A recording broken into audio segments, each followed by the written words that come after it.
Jin Runkendel is the youngest son of the head of the famous swords clan of Runkendel. As someone who is a reserve flag-bearer of the family, he is set to travel to the world and spread his name. Together with his adventure is his nanny, who is also a 7-star warrior named Gilly McCrollin. Gilly asks his young master, "Was it really alright for you to leave without any farewells? The cadets that were in the faction, and your elder sister Luna must be really disappointed." Jin Runkendel replied, "Don't worry, Luna herself is a rather free-spirited after all, and the cadets. It is a shame, but it is not that I am heading to my death."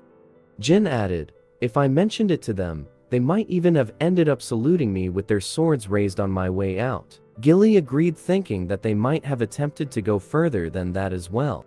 Gilly asks his young master, "Then, where are you heading now? From what I have heard, most of the other flag-bearers went to Mammoth as their first destination. It was because taking bad guys is the most efficient way to become famous."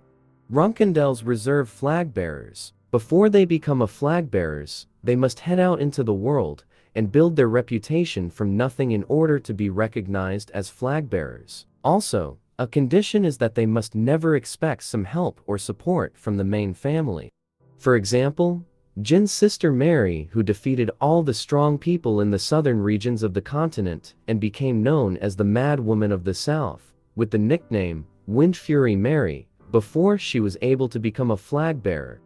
Apart from her, Jin Runkendel's other siblings all returned within 6 months to 2 years. However, Jin's father has given him a total of 5 years. There is only one reason why he did that, and that is to discover all there is to know about the shadow energy, then return.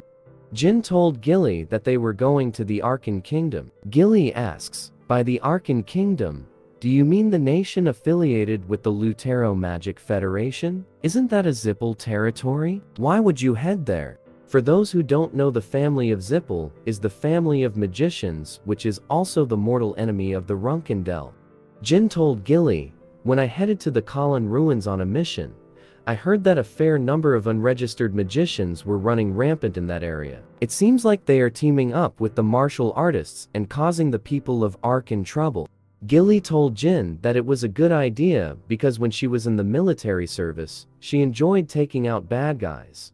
But the truth is that Jin doesn't hear any of that, and he knows this information in his past life, before he was reincarnated. All the unregistered magicians and warriors there are the puppets of the dark family called Tessing. The main objective of Jin is to go to the underground auction that those guys hold, because there will be plenty of items in the auction that only he, a regressor, knows the true value. Gilly told Jin that they only had 10 gold, so they couldn't use the teleportation gate to enter the Arkhan kingdom, and as a flag-bearer, they aren't allowed to reveal that they are a Runkendel, so she don't think that they could get any other support.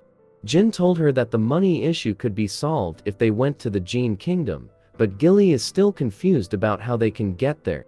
Jin told her that they could just fly, and asked Murakan, who is the cat on Gilly's shoulder, to transform now. Murakan excitedly asks, "Hey kid, is that really alright?"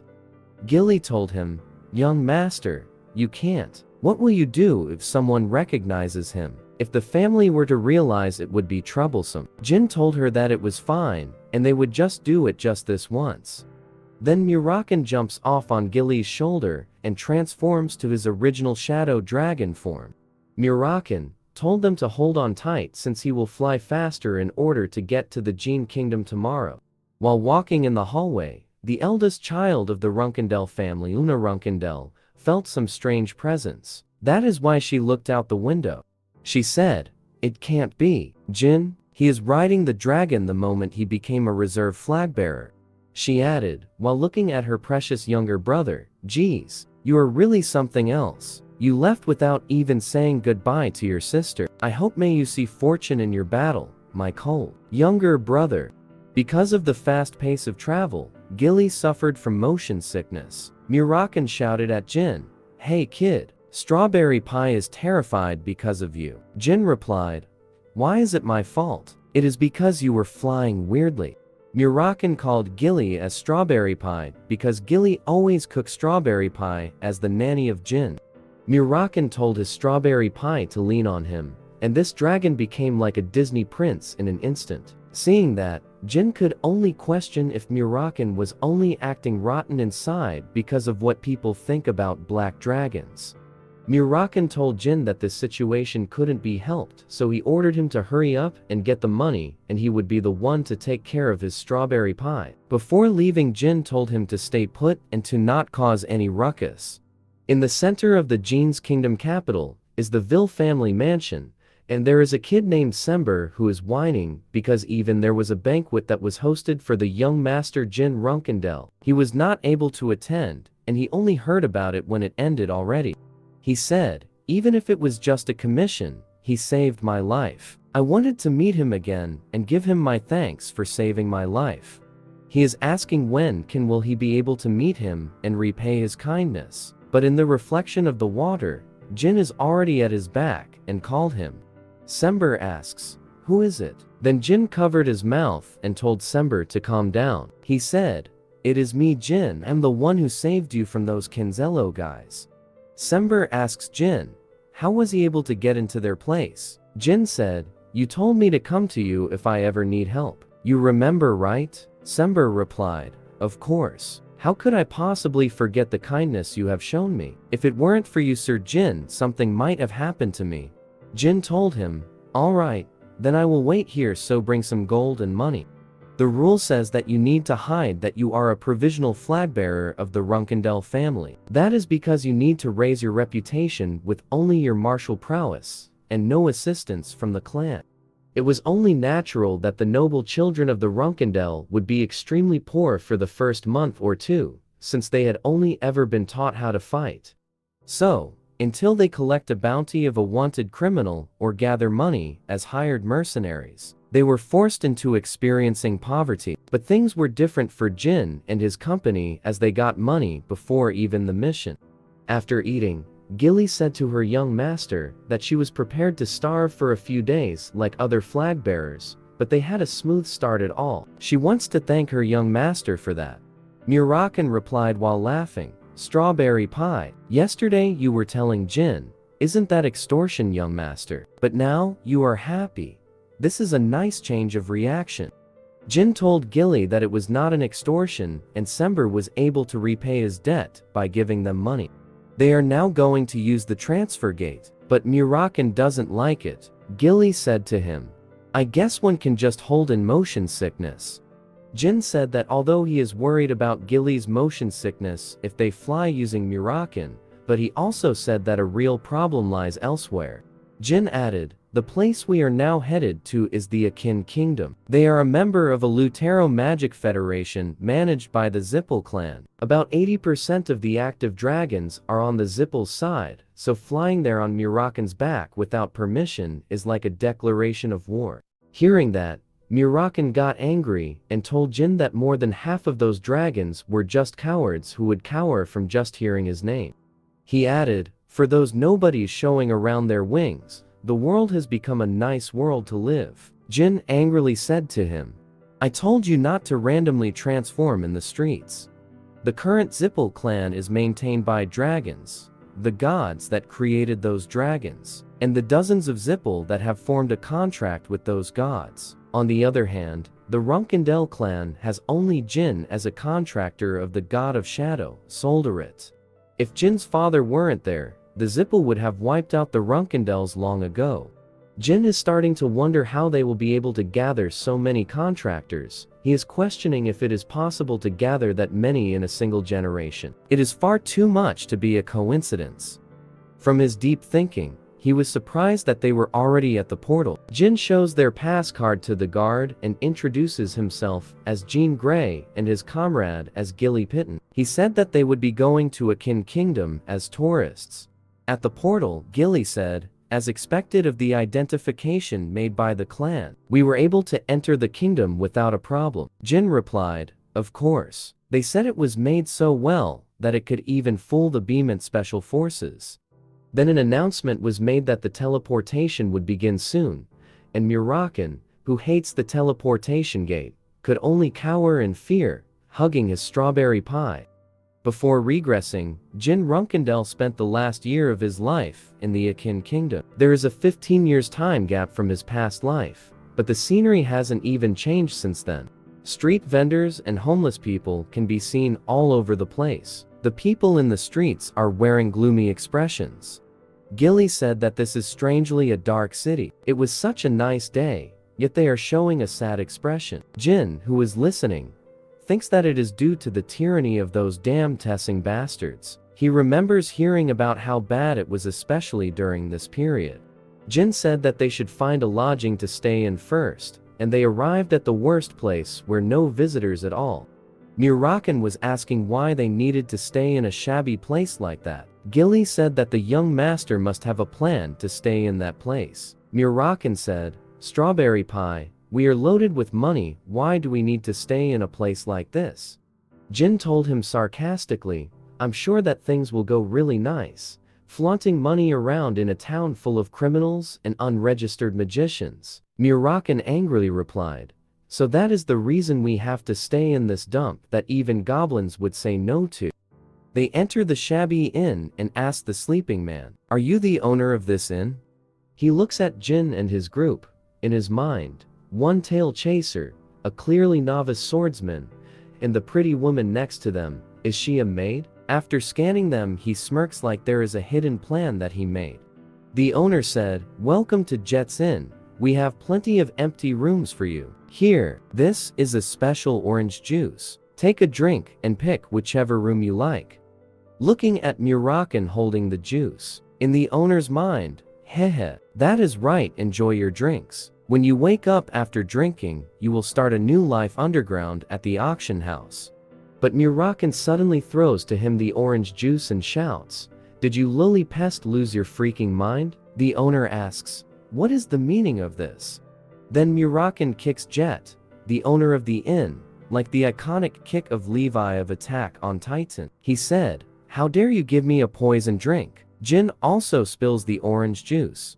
While holding his face, Jet asks, "Poison? What do you mean poison?" Murakan, like the devil incarnates, clenched his fist and told Jet, "Right here, right now, you are going to die." Holding his swollen cheeks, Jet begs Murakan to stop and wait so they can have a talk. Murakan said to him, "Talk my ass." Then he continuously kicks Jet again and again. Jet is a self-proclaimed informant for high-quality information. He is also someone whom is Jin indebted to in his past life. The reason that Jin, who was exiled from the family and had no foundations, was able to settle down in the Arkhan kingdom was because of Jet's help. Because of that, they become close. But it wasn't for a good reason. He scammed Jin countless times under the pretext of introducing him to the underground Tessing auction house, and took everything from the knave Jin, except for his clothes. Just thinking about it pisses Jin off. But this time is different, since Jin is planning to use this punk. While being beaten, Jet shouted, "If you're going to act like this, then I won't stay still either. Although I look like this, I am a 5-star warrior." Murakan replied, "Who cares?" and then punched him in the face again. Because of anger, Murakan continuously beat him up. Jet begged him and said, "I was wrong, and it is not poison, but just a sedative." Murakan was just a wild dog and replied, "It is the same thing, you idiot." Seeing that he was beaten enough, Jin was satisfied about it and told Murakan to stop so they could hear what he had to say first. Murakan replied, "Huh? Why should we talk to a bastard who tried to drug us?" Jet told Jin to save him and that he will make up for the sins that he had done. Jin told him, "I will ask you a few questions from now on. If you will lie, you will die. If you tell the truth, you will live. I will judge your answer subjectively based on my instinct."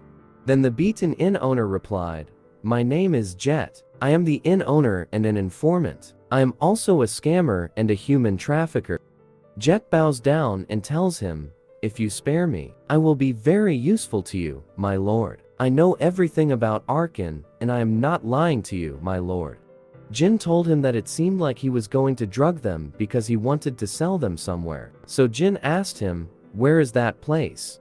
Jet hesitated to answer first, which is why Jin stepped on his hand and made him shout, and he told them that he planned to sell them in an underground Tessing auction house. Tessing is a dark organization that operates an auction house. Slaves, illegal kinds of stuff, and artifacts. It is a place that has everything. Jin told him that he would be healed tonight and asked him if he knew what to do next. Jet replied, "Of course. Thank you, my lord. Thank you."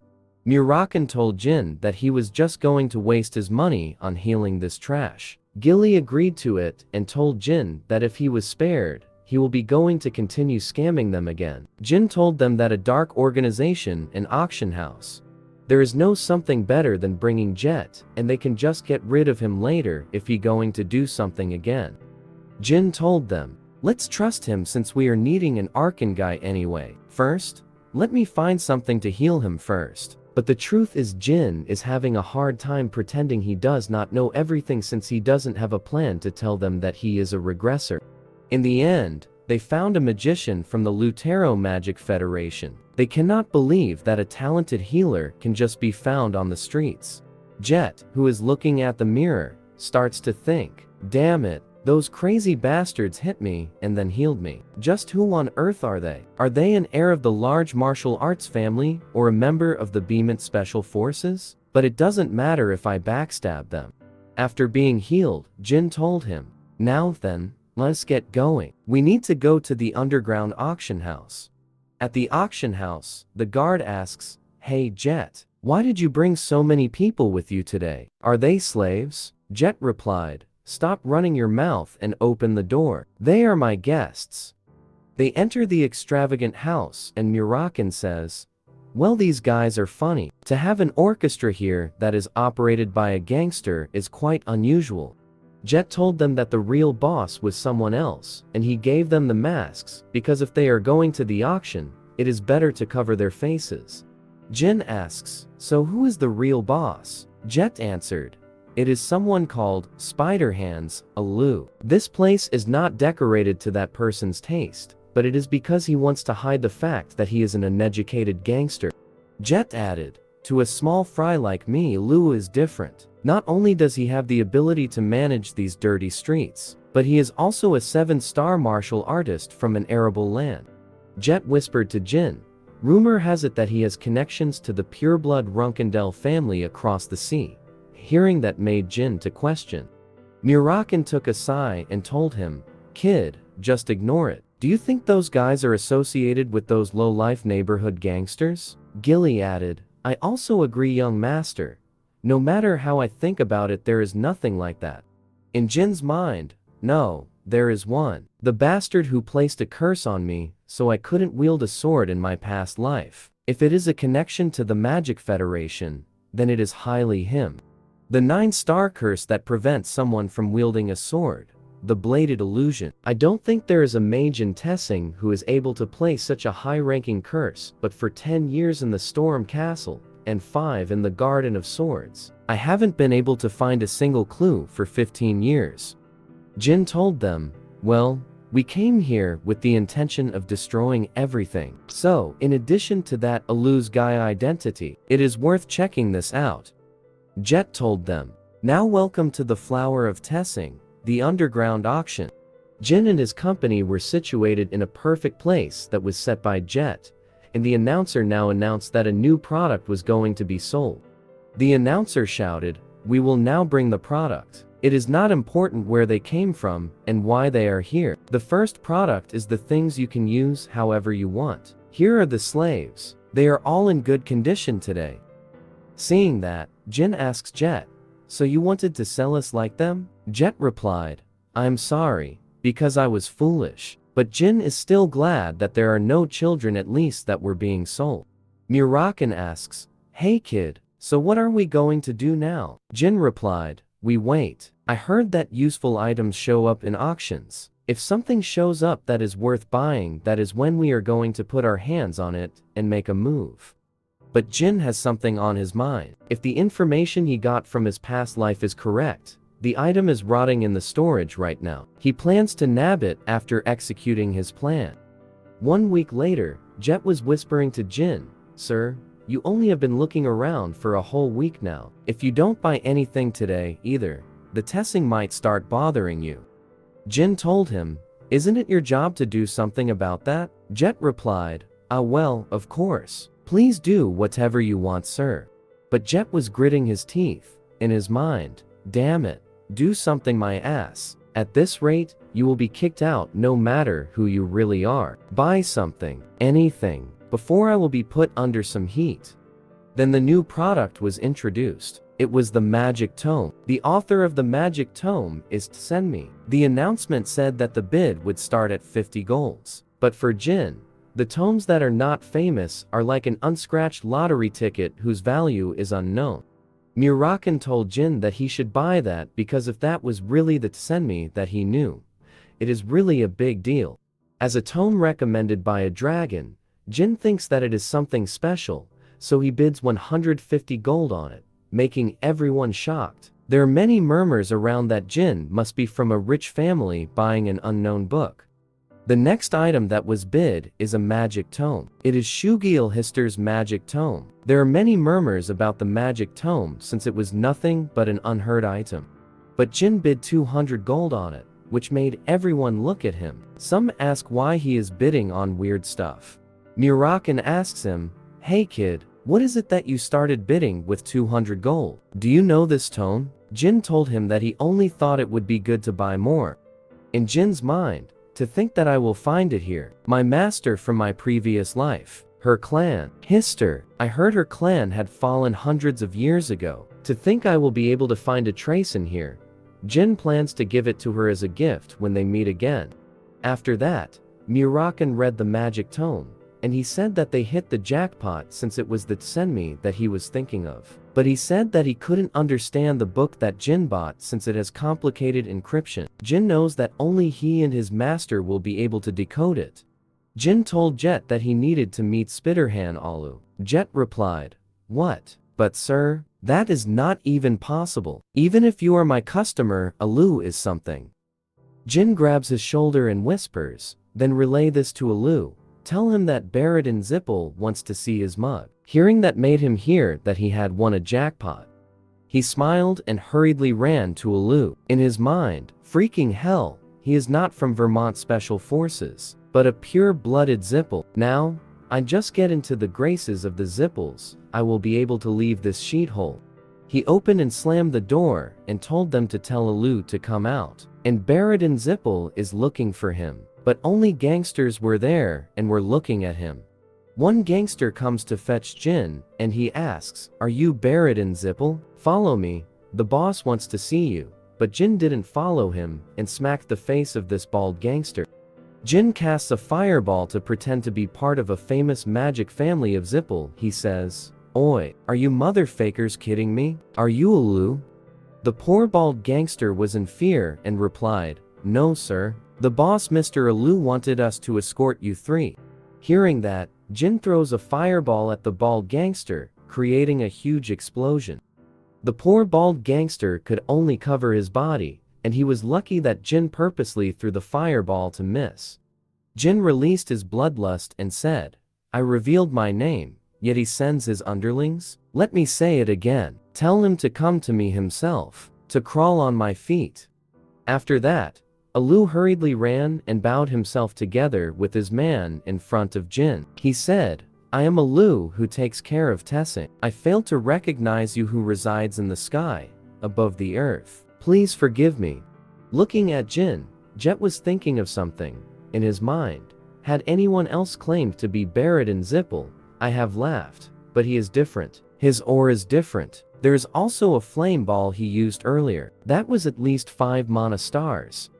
To be able to use above 5 mana stars at that age, it would be difficult for anyone other than Zippel to do it. A week ago, on the way to the auction house, Jin told Gilly and Murakan that he was going to pretend as Baradin Zippel. Jin said, "Even if that Alou guy knows someone acquainted with Zippel, it would be some old servant. That means there is no one who can prove that I'm not Baradin." But that plan made both of Gilly and Murakan shocked hearing it. The plan made Gilly worried because it is not an issue of whether he gets exposed or not. If this is found out by the main family or even the patriarch, all of them will be doomed. Going back to the main timeline, Jin told Alou to get up, which he followed immediately. He told him to take a look at what he was holding and asked him what he thought about the item he was holding. Alou sadly replied, "It was magic text, sir. I apologize. I requested ancient magic texts without the permission of Zippel." Jin told him, "The 2 magic texts that I brought here are dearly valued by my family. How much money have you made like this?" Alou replied, "Sir Veridin, it's an excuse, but I am a martial artist. I was stupid enough to not recognize the value of the magic texts and inconvenienced you. I will try my best to bring them back, so give me a chance." Jin released an eerie aura and told Alou, "Shut up and bring me the account book and customers list. My family will begin their investigation tomorrow." For Jin, that is the end. No matter how much Tessing tries in the Arkhan kingdom, they are just a local gang compared to Zippel family. If anything comes out during the investigation that irritates the Zippel, that will be the end of Tessing. After that, Alou followed what Jin said and they read every document. Alou said, "That is all there was at the auction, Sir Baradin." Jin, who impersonates Baradin, asks, "Are there more?" Alou replies, "Yes. There were others being strictly guarded in the storage, but those are being kept in the employee's residence. If you allow me to leave temporarily, I will bring them immediately within 2 hours." Jin told him, "What bullshit are you trying to pull? You're gonna destroy the important documents, then check if I am the real Baradin to those people you have been bribed. Alright, go on and do all that you can." Alou could only hold his anger hearing that. Before leaving, Alou said, "I am sorry. I will be right back. Guide Sir Baradin around the storage while I am gone." Alou whispered to his men and told them to keep them in his mansion till he was back at all costs. His men could only agree because of fear from his boss. Alou angrily walks away from the mansion. In his mind, piece of the sheet, acting all arrogant. Is he saying he is in control of everything that happens? Damn it. I've spent so much money on the Zippels. I will find whatever means to buy them back.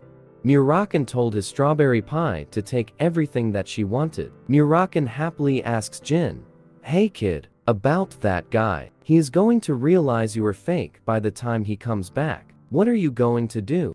Jin replied, "What do you mean? We're just shopping for free and then running off before Alou came back." While opening all the boxes, Jin is able to find the ring that he wants and the reason he goes to the auction. Then Jet hurriedly ran towards Jin and gave him all the accounts documents of the slaves that Jin had requested. Jet also wrote down all their birthplace and ages. Jin said that they were leaving since they were done. The guard approached them and said, "The boss will bring the accounts shortly. Until then, please stay in the mansion." But before he even finished what he was going to say, he was smacked by Jin in the neck, which made him unconscious.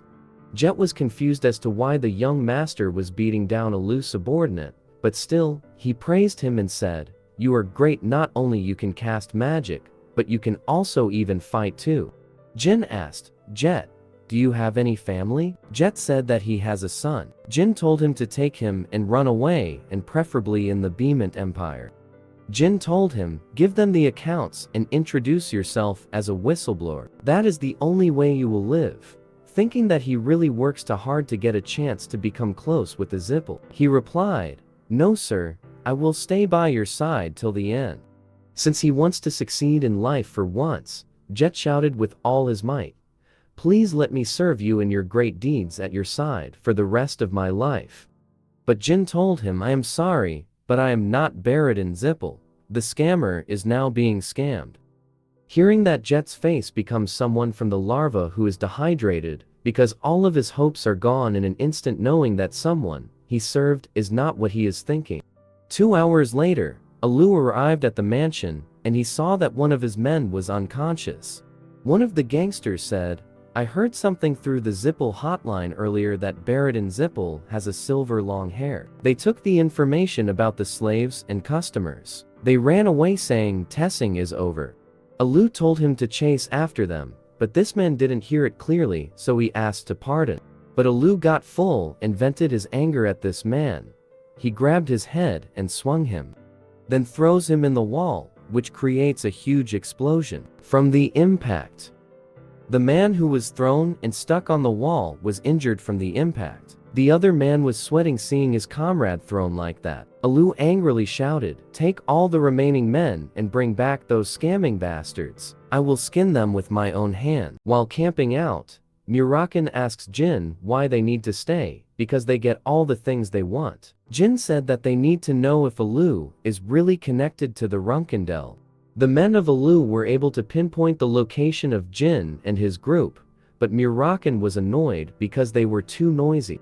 Seeing that enemies are approaching, Jin said that they need to go and will continue their short talk later. Alou shouted, "You scamming beaches! How dare you fool me? Do you think you can run away? I will hang you up at the market and make an example out of you. I will show you what happens when you mess with the head of Tessing, Spitter Hands Alou." Jin told him, the register of slaves that had been kidnapped, the transaction ledger with the ancient grimoire that the Zippel family is looking for, as well as the list of aristocrats who turned a blind eye to you people. I have been spreading those throughout the whole world. By tomorrow, the whole world will be watching you. Isn't magic mail pretty convenient? Jin added, "To be frank, you are now finished, Alou." Then Alou shouted, "You goddamn little brat. I won't give you an easy death. I will skin you alive, and every time you pass out from pain, I will wake you up from beating." Jin told Murakan that he wanted to fight Alou, and he didn't want something to interfere. Murakan stands in the middle of the whole army of Alou, and wants to face them alone. Murakan said, "What a pain."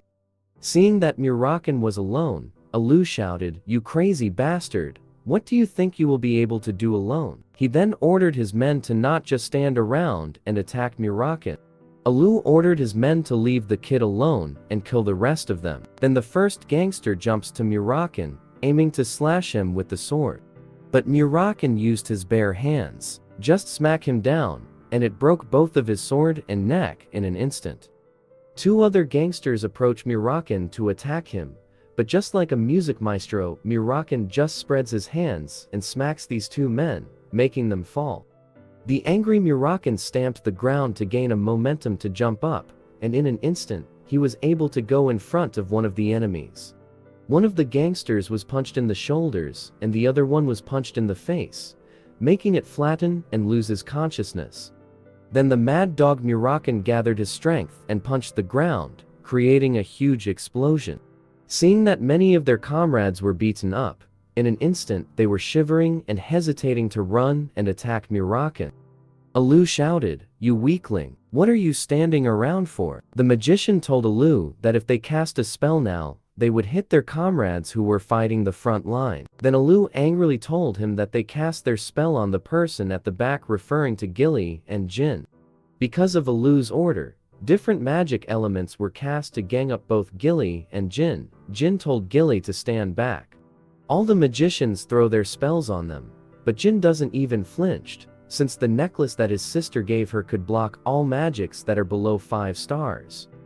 The magicians were taken aback seeing that all the magic that they poured their effort into was just block. Just like that, Jin said, "Things have gotten a bit easier thanks to Sister Luna." Gilly replied, "Despite that, you didn't even say goodbye to her before leaving, young master." Because of being annoyed by the enemy, Murakan shouted, "Ah damn, you weaklings have nothing but your numbers. What a pain. Just drop dead altogether." Then he punched the ground so hard that exploded due to the strength of Murakan. Everyone was shocked because of the strength of Murakan. Even Alou could only just stand as his men were beaten up one by one. Because of that, Alou lost his ground and sliced everything up. The gangster shouted that their boss had already gone mad. Jin said, "Has he gone insane?" "Well, that well saved us from trouble." Murakan told Jin that he had already taken care of all the small fries of their gang like what he ordered, so he could do whatever he wanted from now on. Alou shouted, "You bastards! Who sent you here? Who was it?" Jin told him that it didn't matter even if they told him or not, since he would be going to die anyway. That is why the angry Alou released a strong slash on Jin that nearly hit him. Jin could only conclude that Alou was fast after that attack.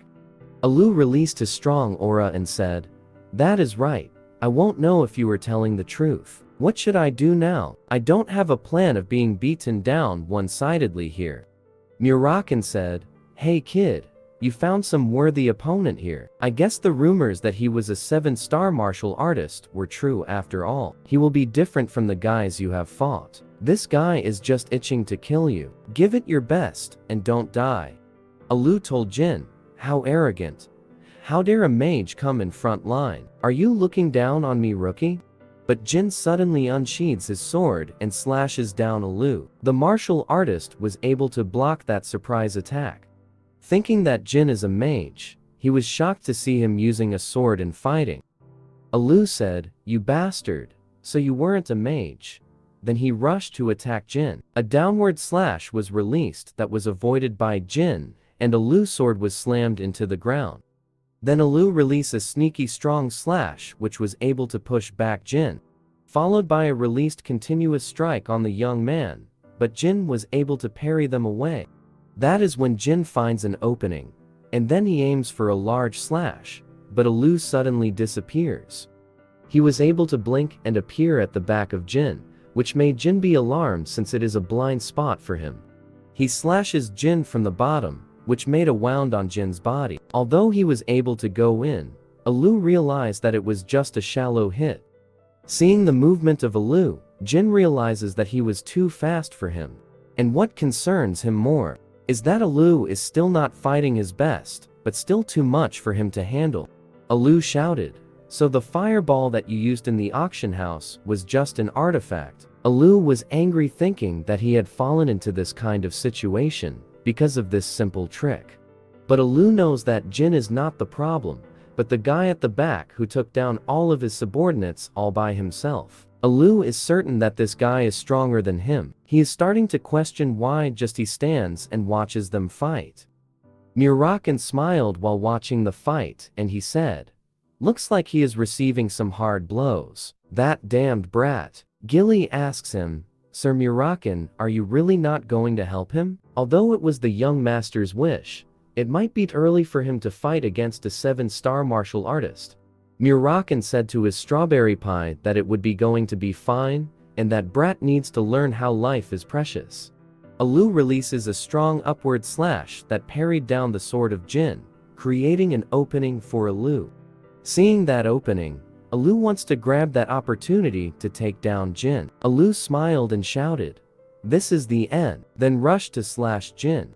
But before Alou could come to him, Jin cast a fireball in his other hand. Murakin smiled and told Gilly, "Long ago, when Runkendel magic swordsmen used to fight, a mere 2-star difference was nothing to them."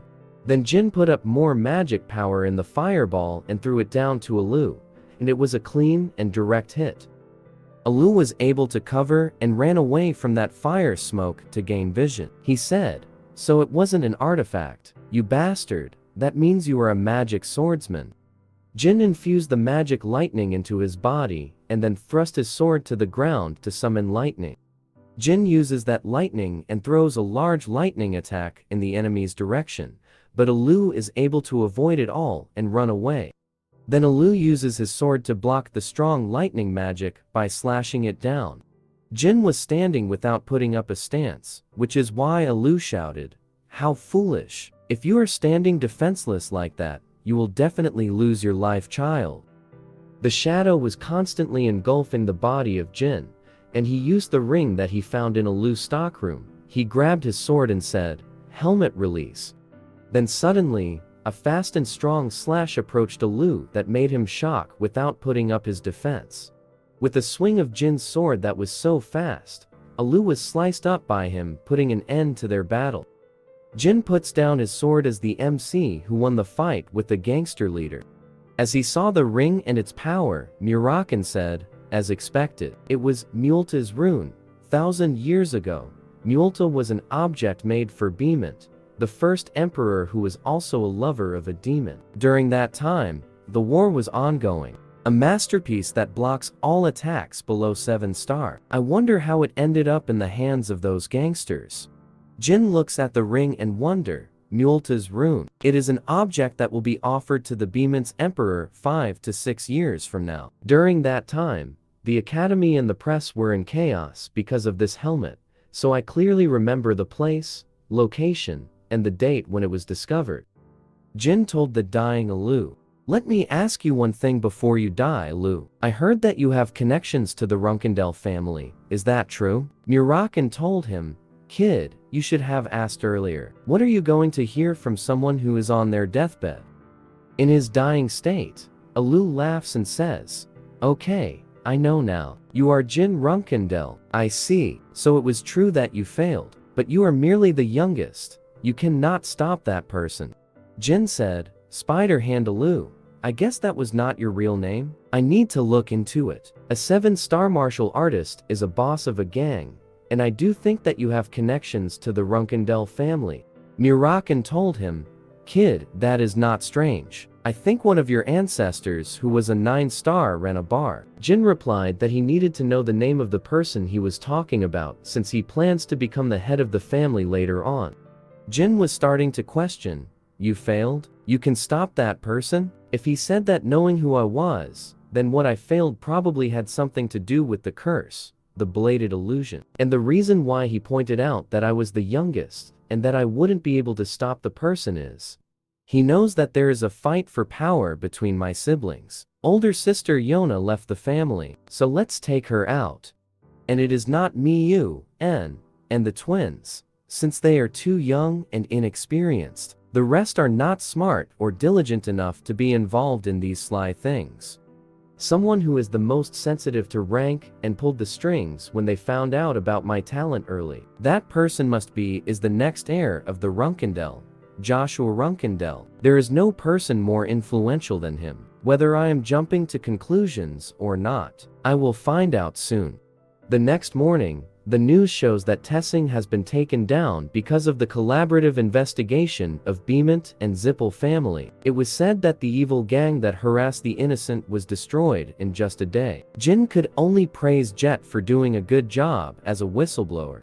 Jin knows that he will be harassed by the Zippel family and the Beemant, but it is a cheap price to pay compared to his life. And also, that trash needs to experience more pain. Murakan said, anyway, the Zippel family and the Beemant took the reputation. But it looks like you are going to be the one who will be taking the benefits. Jin replied, that is right. The ring, the magical tome, and a victory in the actual battle against a 7-star martial artist. Jin said, alright, thanks to Jet no one will be able to find us. So for now, we will relax and head to our next destination. Then Murakan asks where will be their next destination. Jin said that they would be going to Taikin, the independent city. Hearing that, Gilly said, if it is Taikin, the reason the 7 colors? It is a large information house in Taikin. Besides Runkendel, Zippel, and Beemant's information organizations, it is the most reliable place. Murakan replied, so that means you are going to choose all the bad guys. Like how you used Jet. That sounds good. Then Jin gives a large pack of money to the captain of the ship. Jin thinks that from now on when he moves based on what he knows from his past life, while with Gilly and Murakan, he needs to find a purpose. And he needs to gather a lot of information like the connection of Alou to the Runkendel. And in terms of information, the 7 colors in Taikin are the most suitable place. On the ship, Murakan told Jin what he found out about the magic tome that was left by that Senmi person. He said that it was light magic. Jin was confused because that magic vanished during ancient times. Murakan told him, I'm sure it did vanish. During those times, Senmi was the Zippel family's enemy. They wiped those annoying to them from history. That is the trait of the Zippel family. That is the reason why there are no records. And if you can't break the limit of your energy, the Runkendel family will become like that in the future. Murakan told Jin that learning this is important, so he needs to look forward to it since it might be the magic that he needs right now. Murakan told him to open his eyes widely and watch carefully. Jin starts to question why it is called light magic when it is black. Then suddenly, a bright light was released on that black spell. Jin was tearing up from that light while Murakan was laughing at him from that prank. Murakan laughed so hard and told him, how was that? You just saw it for a second, but your eyes feel like they are swelling, right? Jin told him that it could be used in offense and defense. Murakan told him that was called a flashbang, and it was the Tsenmi's most prized magic. And he told him that he got what he deserved. A week later, they reached Taikin, the independent city, a city on a small island in the south of the central continent that is not affiliated with both the Runkendel and Zippel families. Although it has a low population, it is a popular tourist place because you can see the ocean from anywhere in the city. Gilly said to her young master to look for accommodation first. Jin replied that he would do that, and they needed to go to the middle of the city. Then Murakan transformed and said, "You are not going to choose an ugly and shabby place again, right?" Jin said, "Murakan, I have told you so many times, but please don't transform in the middle of the city." That is when a girl suddenly came in and said, "Wow, a cut turned into a person. A black cat turned into a black hair uncle. How did you do that? Please teach Julia." Jin bought the girl ice cream and told her, "You saw it wrong, okay? How can a cat turn into a human?" The young girl replied, "It is not you. It is Yuri, and I did not see it wrong. A black cat turned into that uncle." "Mister, why are you lying?" Jin said, "Since I bought you ice cream, can you pretend about it?" The girl replied, "Don't make me lie, mister."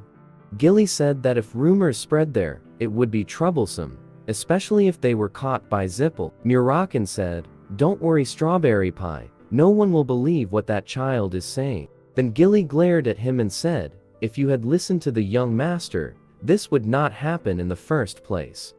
The name of the child is Julia, and she told them that they are now in the information center. After reaching that place, Julia became saddened and said, "Julia doesn't like the garrison. I don't like it. They always harass mom and bother her." Hearing that, Gilly told Jin, "Maybe this is not a good place that uses violence and exploits the common folks." Jin replied, "The child's mother could be a criminal for all we know. Let's go inside and check first." Seeing Julia, the guard shouted, "Hey, bring the leader. Little Miss Julia is here." Hearing that, Jin asks the guard if he knows this little child. The guard said that he knew her very well since she was the daughter of the leader. Julia pointed at the muscular woman that is walking and said that is her mommy.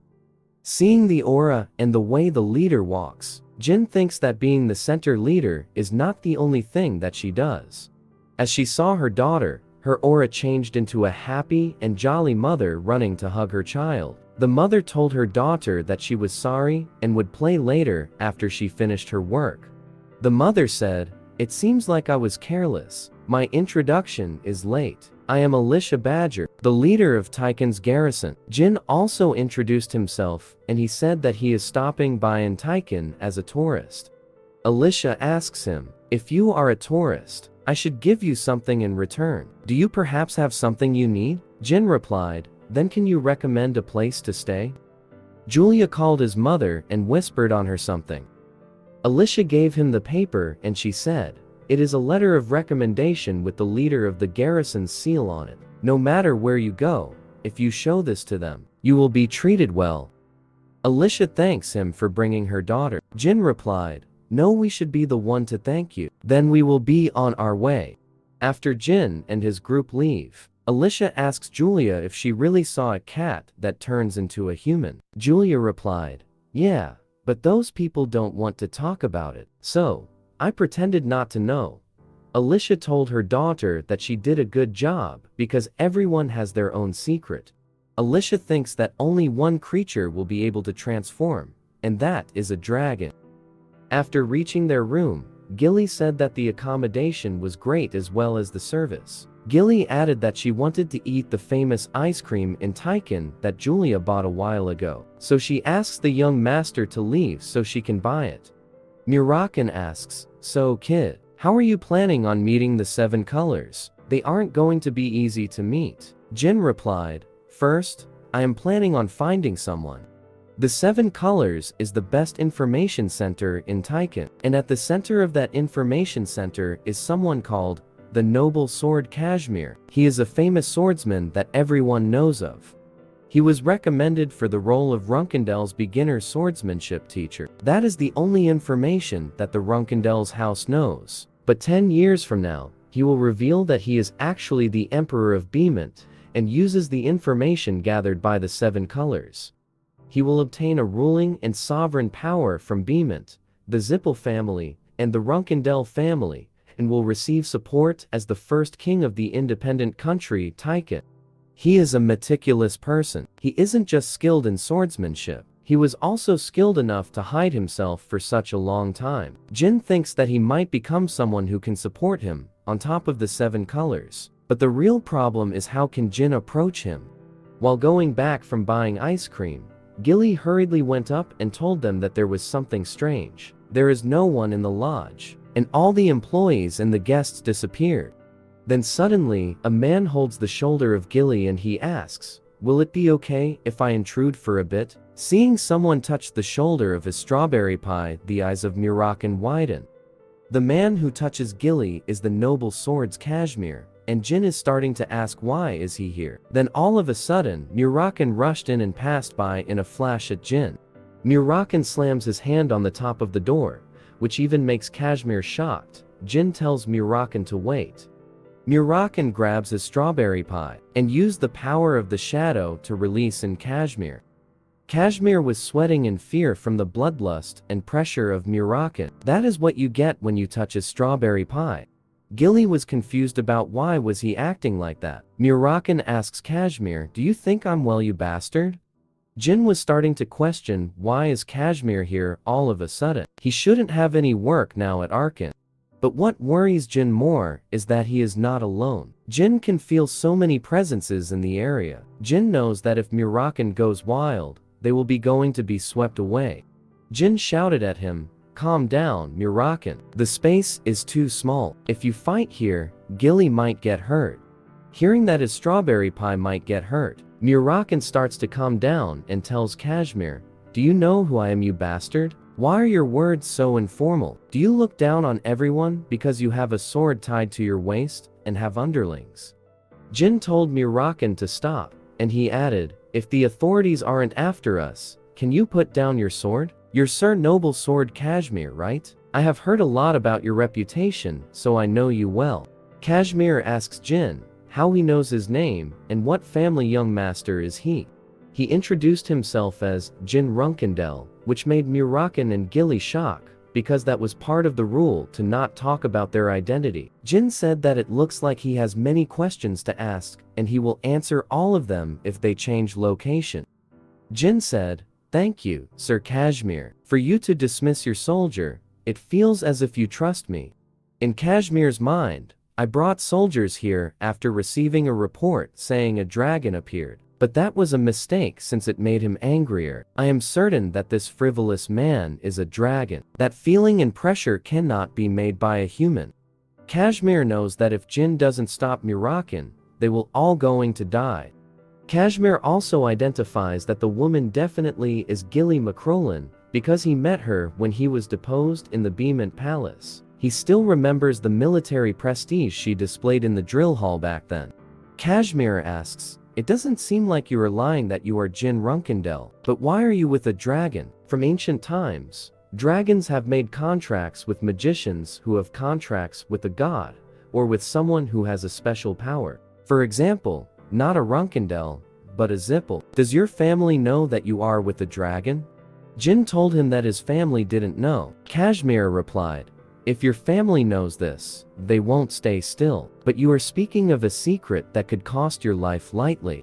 Jin tells him that the fact that he is a Runkendel is not important. What he wants to know is the reason of Kashmir for coming to meet with the dragon. Kashmir said, "You met my daughter Julia, right? The reason I came here is because she said that she saw a cat transform into a person. My daughter isn't just an ordinary child, but a contractor at his mill." Jin asks, "If you are talking about his mill, do you mean the god of sight?"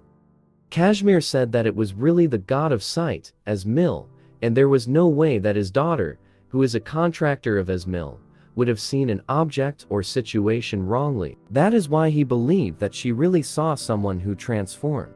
Murakan said, "Wait, something is off. If she is a contractor, where is her dragon? I didn't feel the energy of the dragon anywhere near her." As Mill's dragons are known for treasuring their contractors a lot, but they left the child alone? Something is not right.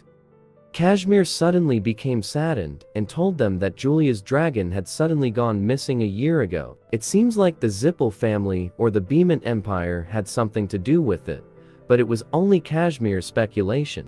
Murakan shouted, "That doesn't make any sense. There is no dragon in this world who is stupid enough to be kidnapped. And for 1 year at that." Murakan told Kashmir that it seemed like his daughter was 5 years old. And if that kid really was Asmil's contractor, that meant that the dragon was not near her at her age. She will soon go crazy and be disabled. Hearing that made Kashmir shocked. Murakan told him, "Listen well, Asmil's contractors can see the future. Humans don't know about this, but seeing the future takes a big toll on the dragon's mentality. Right now, she is too young to differentiate between dreams and reality, so nothing much has happened.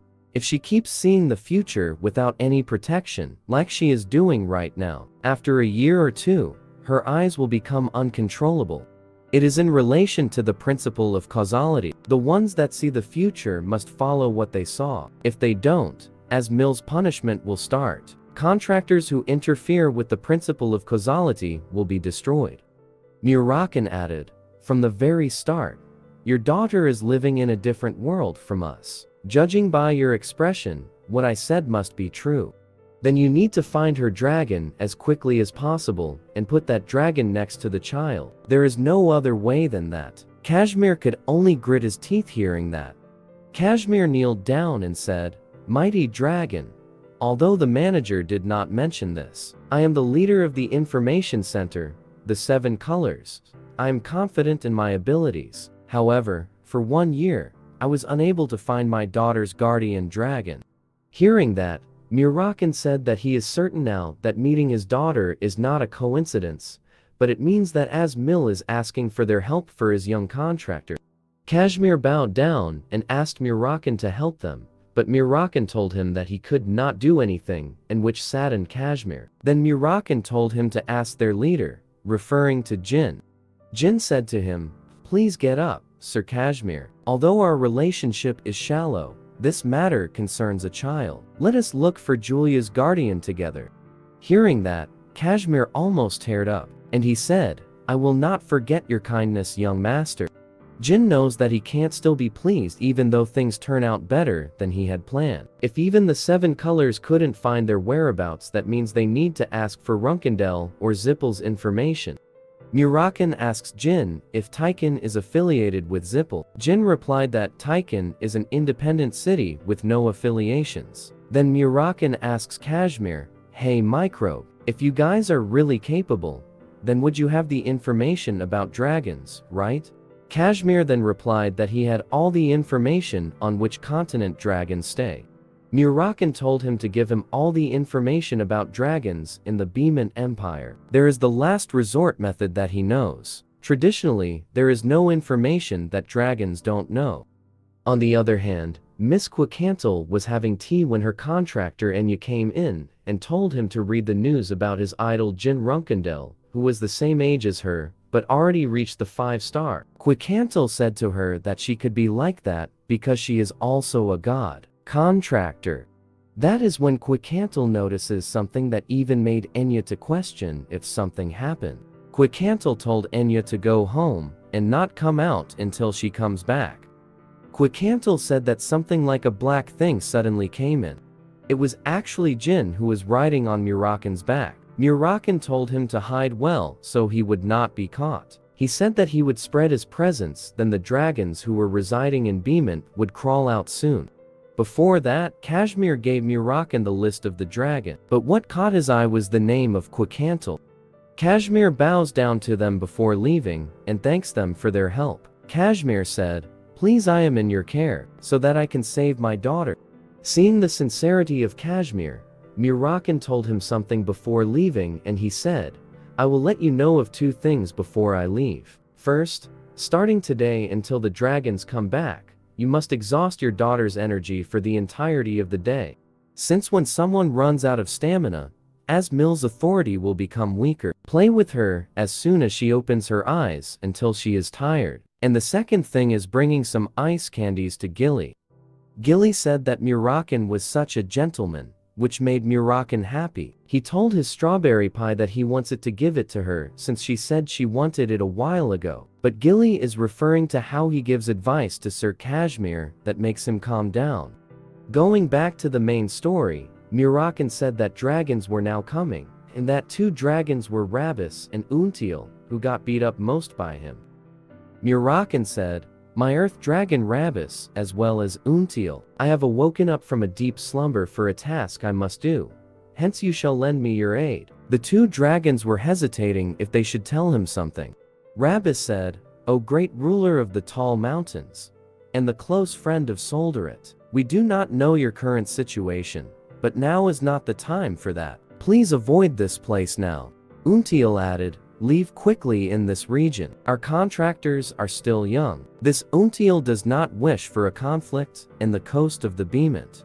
Murakan angrily told them, "You dare order me to fall back? There is no place under the heavens that this Murakan must avoid." Until told him to run away because everything was a mess because of the presence he had been spreading around. The other dragon said that Quicantle was flying over here to come and kill Murakan. Hearing that made Murakan stunned. Jin asks him, "If it is Quicantle, then it is the silver dragon Quicantle. What is your relationship with the guardian god of the time, God Ulta?" Murakan told him that Quicantle was his ex-girlfriend. Hearing that made Jin confused. Rabis said, "Please, Appa, I beg you like this. Can't you just leave, please? Our contractor is still a kid. They might die if you get caught up in this." Until added, "The other dragons don't know you have woken up yet, right? If you don't go now, I will spread everything." Then Murakan notices the presence of Quicantle approaching. He told Jin to hold on tight. Then, a laser beam was suddenly attacked in their direction. Murakan and the other dragon were able to evade it, and the 2 dragons ran away to avoid being caught in their fight. That laser beam splits the sea into 2. Jin cannot believe in that attack. Murakan told Jin to not lose focus since there are more that was coming. Quicantle cast another laser beam. Then Murakan fly over to avoid it. The impact of the laser beam created a large explosion on the sea. Jin looks at the attack and starts to question, "Even if I underestimate it is still an 8-star, an ultimate skill above that. Is it firing something like that a few times in a row?" Quicantle angrily shouted, "Murakan, you bastard, that wouldn't have been enough to die then and there. Just what do you think this place for you to bring that shameless face of yours here?" The ex-girlfriend is now very angry. Jin asks Murakan, "Do we have to fight against that absolute monster? Your ex. How long were you seeing here?" Murakan replied, 500 years, about 5 years in human terms. Anyway, just stick that Bradamenti sword in here when you get the chance. Jin told him that it is still too harsh to that in his ex-girlfriend. Murakan told him, "I don't stick with those things to rise up to my class. So when the situations get bad, put in all of you and swing." Quicantle transforms to her original dragon form, and she said, "It is too late now even if you want to run, Murakan. I shall bury you at the sea." Murakan replied, "Wait, calm down, Quicantle. I know you hate me, but that is not important right now. Let's deal with the important business and talk." But Quicantle doesn't even bother to listen as she cast another spell to attack her ex-lover. He released another fire-breathing laser beam in his mouth and attacked Murakan. Murakan hurriedly evaded that attack. Then Quicantle flies so fast approaching to Murakan, and then uses the impact to slam down Murakan. Then she opens her mouth to bite down her ex-boyfriend, but the shadow dragon luckily evaded it. Murakan asks her, "Why are you this excited? All for that love?" But Quicantle still doesn't listen and slaps Murakan using her tail. Then she cast another laser beam to attack Murakan. Murakan knew that at that range, he will be doomed if hit by that attack. Murakan could only cover his body after that attack. Luckily Quicantle missed her attack. Then a large ball of shadow appeared at the back of Murakan that made Quicantle stop from attacking for a second. Quicantle was taken aback when she saw that Murakan was engulfed by the ball of shadow. Murakan was starting to question if the skill could be able to buy some time, at least for them. Murakan told Jin that no matter how strong Quicantle was, She couldn't go inside that ball of shadow. Also, creating that opening isn't easy, and since a conversation is not working, Murakan is thinking a way to calm her down. But the angry ex-girlfriend just uses her claw and tears down the whole ball of shadow that protects Murakan. Quikantal told him, "This the shadow of liberation that you are so proud of. How sad, Murakan. You fool, you don't know how you have gotten weak. If you think you are the same as before, you are making a huge mistake." Murakan told her, "Quikantal, stop. Let's end this here. Think of our past. I have only come here because I have a question." Quikantal replied, "What do you mean past? If I think of our past, tearing you into 10,000 pieces isn't enough." Hearing that could only make Murakan flinch. That is when Murakan suddenly grabs Quikantal and bites her on the wings. Murakan told her, "Calm down, Quikantal. Why are you doing this? Because we broke up."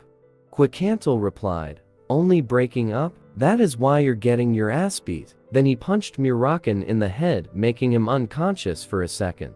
Then, when Murakan gained consciousness, he ordered Jin to jump down and attack. Quikantal was confused as well as surprised to see a human suddenly jump off at the back of Murakan. Jin knows that his outer hide is hard to pierce, even with Murakan's teeth. That means it will be difficult for him to scratch a single strike. However, with the bite of Murakan and his leftover shadow key around here, Jin thinks that he can do it. Jin gathers the shadow key in, and it was absorbed by his sword, and he slashes that small gap in Quikantal's wings. Then the shadow of liberation was activated. Using the shadow of liberation, he was able to slash through his sword, cutting both Quikantal's arm and wings. Murakan hurriedly fly over on the falling Jin Runkendel to save him from falling on the ocean. But on the other hand, that slash of Jin made Quikantal falls off on the ocean. Murakan told him, "You have used up all your power, kiddo, but you still done a good job." Jin is starting to question if he really became a dragon slayer. Murakan told Jin to pray that Quikantal may somehow calm down a little bit. Jin asks, "What do you mean? That wasn't the end?" Murakan said, "Of course, that is not the end. Regular dragons would die after something like that. But Quikantal is different. Dragons that control time don't die easily." As the Dragon of Time, Quikantal was able to bring back time, which brought back both her arms and wings to the time before it was even cut by Jin Runkendel. Jin asks, "Is she rewinding time?" Murakan replied, "That is the reason why authority and magic are separated. But don't worry too much. Although it is an overpowered skill, it consumes a lot of power too. But just in case, don't move an inch." Then, after going back to her perfect state, Quikantal transforms into her human form. Murakan asks Quikantal, "Have you calmed down a little? I did not know you still had feelings to the point where you went crazy. Didn't we break up on good terms?" Quikantal shouted, "What do you mean good terms? You dumped me one-sidedly, with no room to talk. Is that what you call breaking up on good terms?" Murakan replied, "That is because you get angry when I talk about breaking up. To be blunt, I did not cheat, and it was just because our personalities didn't match." The two ex-dragon lovers continued to exchange their hatred for one another. Jin just listens to their debate. He is starting to question, is this the conversation between dragons who have lived for 1,000 years? Murakan said, "Whatever, I did not come here to fight. I came to ask you something." Quikantal said, "Wait, before that human, is he perhaps Soldaret's contractor?" Murakan replied, "That is not important right now. One of our people is in danger right now." Quikantal asks, "What do you mean one of us?" You are despicable, Murakan. You have killed so many dragons. What are you saying right now? You are kidding me. If I think about those who died from your hands, it is something I can't even count." Murakan said, "Yes. And among them was the enemy of your older brother. For your revenge, for someone who I had no connection to, I killed him. Whatever, it is my fault for wanting to ask you. I could have asked another dragon." Quikantal told Murakan to wait for a second. She said, "Sheet. When I see you, always become emotional. Just ask me and I apologize for what I had said. Murakan told Quicantle that recently one of Asmil's guardian dragons went missing. Quicantle asks, missing? Are you referring to Taikin's Latrie? It's strange. That child was taken by Valletta not long ago. The wind dragon, Valletta, one of the dragons of Melzir, the god of winds, dependence, and the guardian dragon of the vice head of the Zippel family, Andre. Jin starts to ask, then does that mean it is the Zippel family again? Quicantle said, I am certain that they would teach Latrie the dragon language magic. Quicantle added, I think we should move locations. If we go back a little, we can avoid the trap and go to the Beemant Empire. Let's go, I will guide you to my house. The house of Quicantle is located on the outskirts of the Beemant Empire. Jin said, I wasn't able to introduce myself before. I'm Soldaret's contractor. Quicantle replied, I know. You are Temer's descendant, right? And you are the youngest son, Jin Runkendel. Murakan asks, how did you know? Quicantle replied, how could I not know when he is giving the same energy as Temer? The three of us were together often 1,000 years ago, and I just guessed that he was the youngest. The Guardian's dragon reaction was quite good. Quicantle told Murakan that Valletta took Latrie a year ago. Murakan asks, so you are saying that they coaxed her by saying they would teach her dragon language magic, right? This doesn't sound good. Murakan told Quicantle that the current contractor of Asmil is too young to control the authority. Quicantle asks, what do you mean? Then wouldn't it be dangerous if their guardian dragon wasn't by their side? Murakan told Quicantle that Valletta knew it too. Quicantle said, as expected they have different motives. When Valletta took Latrie, she stopped by Beemant. She said she would introduce Latrie to me, but she kept obsessing over my contractor and asked me to agree to meet with her just this once without a reason. She added, I had no choice since the identity of my contractor was already revealed. Since there are many people who are close to the Zippel in Beemant's upper class, if I acted based on my temper, I wouldn't have let my contractor stay here any longer. Jin asks, Miss Quicantle, you said that your contractor's identity was revealed, but Asmil's contractor identity hasn't been revealed, right? It is suspicious how they knew about it and approached Latrie. Murakan said, this is really strange. Was the contractor's detection magic created while I was asleep? Quicantle replied, impossible, no one can find out about the contract until the contractor personally manifests the authority. Even if that magic exists, then how would that be beneficial to them? Jin said, they would be benefit in two ways. First, they can minimize the dangers and eliminate contractors outside of their territory. The second is, if they kill the contractor, the Zippel family can obtain the opportunity to make a contract with the god. In Jin's mind, actually, it is not an opportunity to make a contract since they have their own method. In my past life, the god of time, Alta's contractor officially appeared at the stone statue. 10 years from now, the contractor was a pure-blooded Zippel. I'm sure they can make a contract with the god if they kill their contractor, and that is the reason why Julia's dragon was kidnapped, since I did not hear anything about the Princess of Taikin in my past life. Quicantle asks, it seems that there are many speculations about Soldaret contractor. Aren't you being ridiculously suspicious because it's your enemy? Jin then shows an eerie mood and he said, you are telling lies that even yourself don't believe. I am not sure what is like for a dragon, but a human's greed has no end. Even if they reach the top, they won't stop and desire for more. They are also the people who have reigned for 1,000 of years. I am certain that the chief is planning something. I am not sure. Why are you pretending not to know? Perhaps, are you afraid of the Zippel family? Thinking that Jin hit the nerve of Quicantle by saying that, Murakan stands up and tells Quicantle that she must know the Zippel's family greed and that he won't ask for her help, instead he wishes for her to leave the Beemant. Quicantle laughed so hard and she said, Murakan, you have changed a lot to think you read the room. Quicantle added, okay, I will have my contractor flee first, and I will help you. Murakan was shocked to hear that his ex-girlfriend would help them.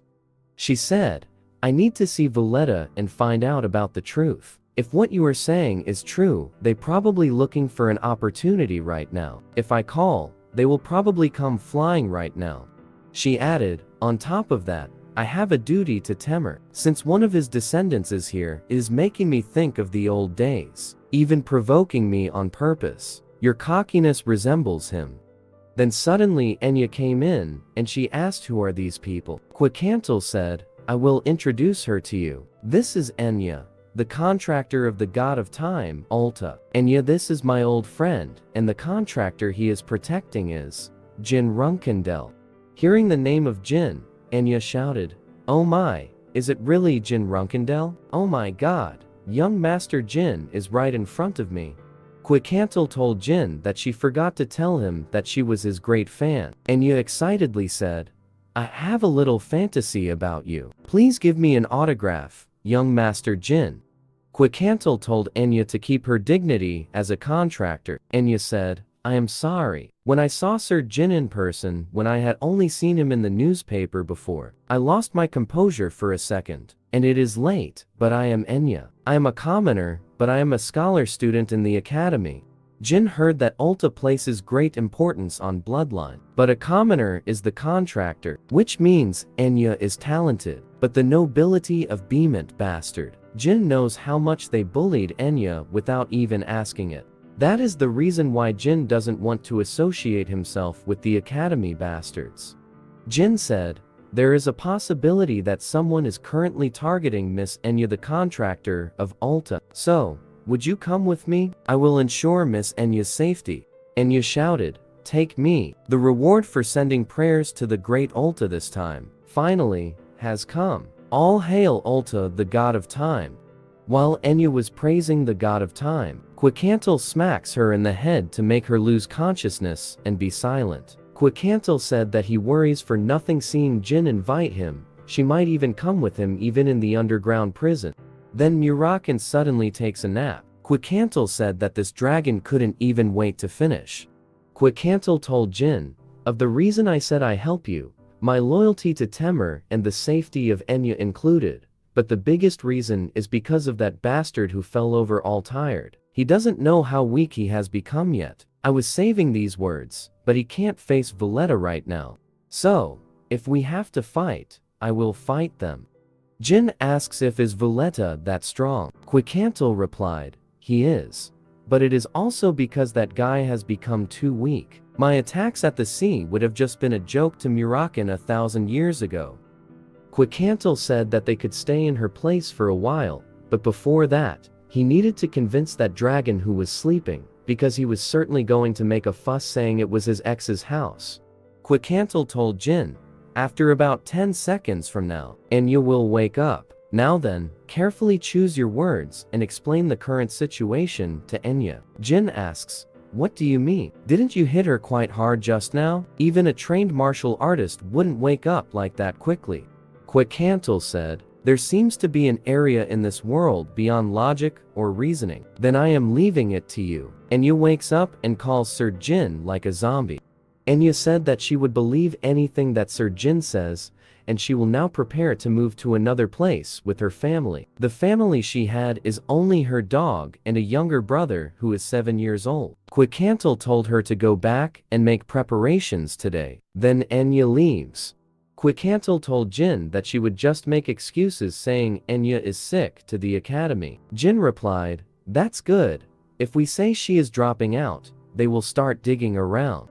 Then suddenly, some person asks for some firewood in Quicantle's house. Quicantle said, there is a wood everywhere. That's some weird human. Jin put in his shadow mask and she told Quicantle, please wait, Lady Quicantle. Do you really think they come to ask for firewood? That person outside is likely the Beement Special Forces. It is probably because they want to confirm the identity of the outsiders that come to this place.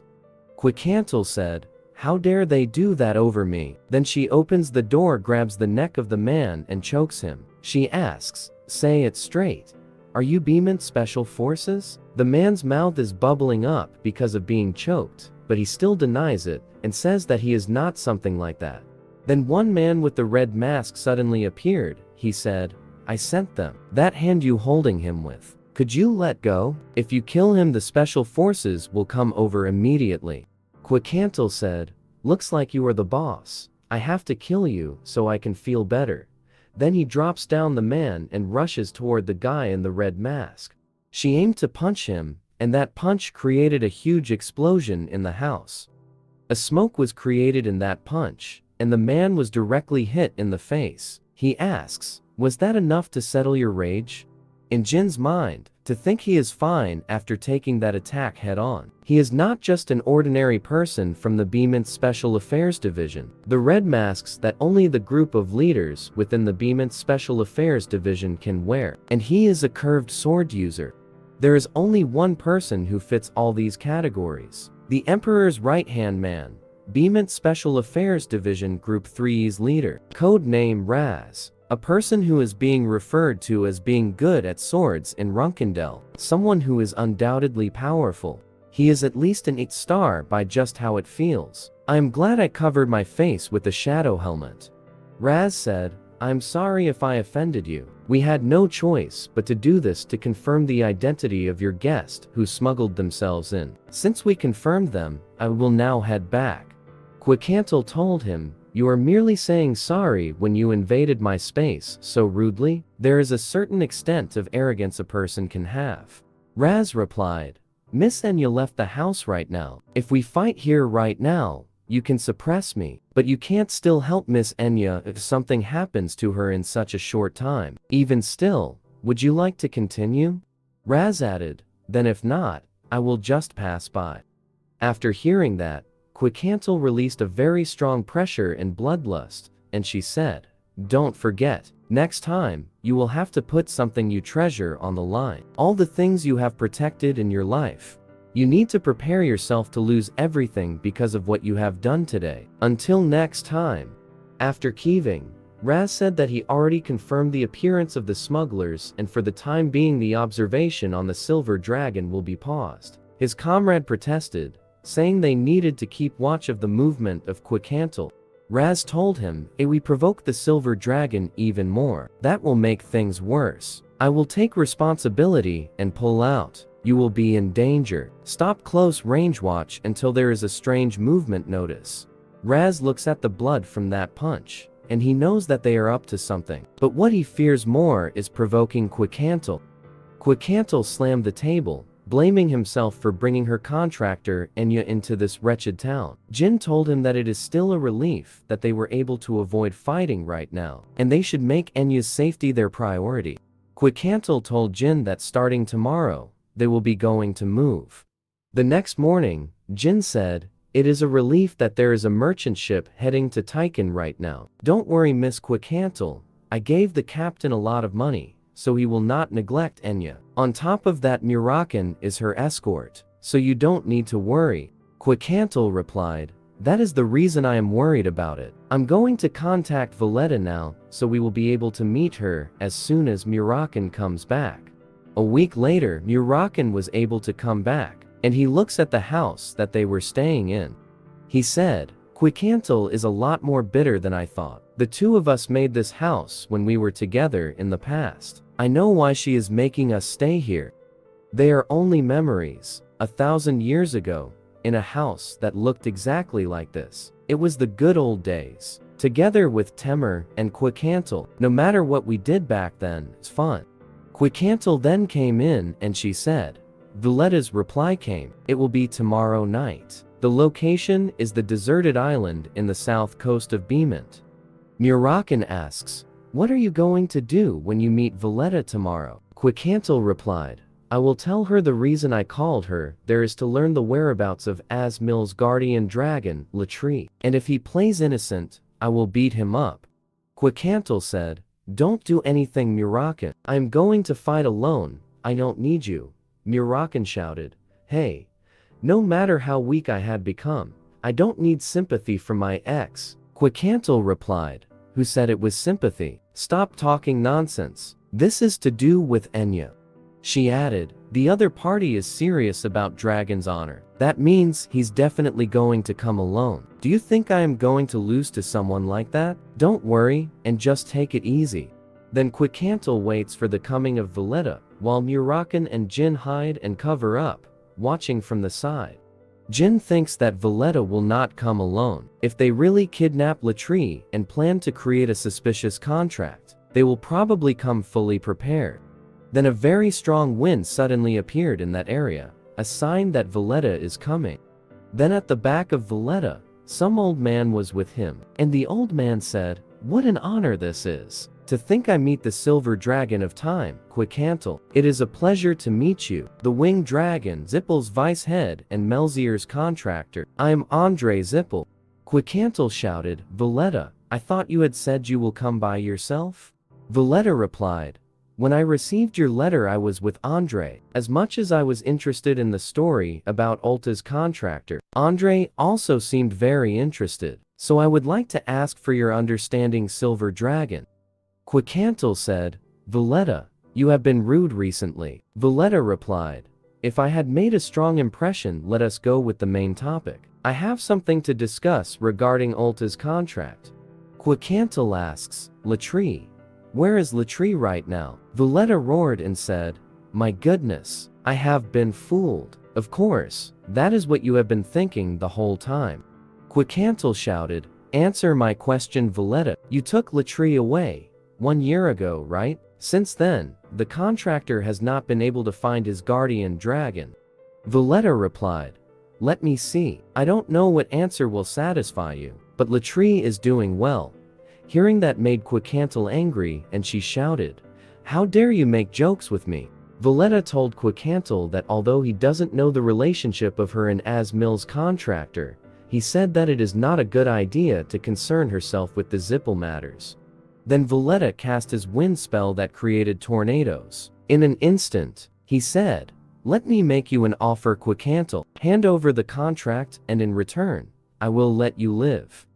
Quicantle replied, "Huh? What a nonsense. You are nothing but an old lizard." Valletta said, "In that case, then die, Quicantle." Then the huge tornadoes approached Quicantle together with the rocks that was thrown by the wind, and it created a huge explosion in every hit. Quicantle transforms into her silver dragon form to protect herself from that boulder. She told Valletta, "I also had an offer for you. Return Latrie to me this instant, and I will let you go painlessly." Seeing that Quicantle was able to brush the attack of Valletta easily, Andre Zippel gives his everything and uses mana unleashed that create a zone of mana in the sky. In Jin's mind, a 9-star mage is mana. "This is my first time seeing it since rebirth." Andre Zippel, while turned away by the Runkendel family. He is the member of the wealthy Zippel family. We will have to wait and see where his level at. That strong ball of mana engulfed the whole area. Andre shouted, "Group up, Silver Dragon of Time." Then he cast a wind spell in his hand and throw it on the Silver Dragon. Seeing that attack, it would be fatal if she would be hit by it. Quicantle decided that she needed to dodge that attack. Quicantle was directly hit by that attack, and she realized that she couldn't fly. Valletta flew up and said, "It seems like the wind has turned its back on you. Unfortunately, all the wind in this island belongs to me. I am the king of Melzier, the god of wind. No one can fly without my permission." Andre said, "You didn't think I could only control the wind, did you?" Valletta was casting his wind's dragon roar while Andre Zippel was using the weather to cast electric lightning. Both of them shouted, "Die, Silver Dragon." The dragon's wind roar was combined with the lightning of Andre. They called that attack Raging Thunder, and it was thrown on Quicantle. As the Raging Thunder approaches Quicantle, Jin wants to take action. Murakan told him, "Not yet, kiddo." It is true that Quicantle became complacent, but those fools were overconfident too. Then Quicantle also casts a spell that creates a circular magic in her head. Jin cannot believe that a magic attack could make the time stop in that area. The raging roar stopped in the mid-air before it even hit Quicantle. Then she just blew that attack, and then it disappeared easily. Andre laughed and said, "The power to control time and even stop magic. It has been a long time since this old geezer has seen such a sight." Then Quicantle released her pressure and bloodlust, making even Andre Zippel shiver. She said, "Today, we'll rip it apart, that bickering mouth of yours." Andre Zippel said, "You have gotten awfully angry with just one spell." He told Valletta to hurry on with the next attack. But right now, Valletta can't even move an inch of his body. He is starting to question if this is the power to control time. That is also the time where the short-tempered Quicantle goes mad and rushes toward Valletta. She grabs Valletta's tail and then slams him to the ground, which creates a huge explosion on the island. Andre was thrown off at the side. Before even Valletta regains his ground, Quicantle stamped him that made him suffer from that attack. Then Quicantle opens her mouth and bites Valletta down. While Quicantle was on top of Valletta, aiming to end him with one attack, she said, "Go ahead. Keep blabbering, you lowly reptile." Seeing his dragon beaten up, Andre shouted, "Stop. Stop it, Silver Dragon." Quicantle told him, "Shut up and just watch Mage. It will be your turn next." Although Quicantle takes down Valletta, she knows that she had used too much of her authority. He needs Jin and Muraken's help to take care of the mage. Then Andre grabs some stone in his body. He said, "You went too far. Such arrogance only befits the strong." Seeing that object, Muraken was shocked. He shouted, "That is an origin stone." Muraken was sweating seeing that object. He said, "No way. It should have been destroyed already. How does he have that?"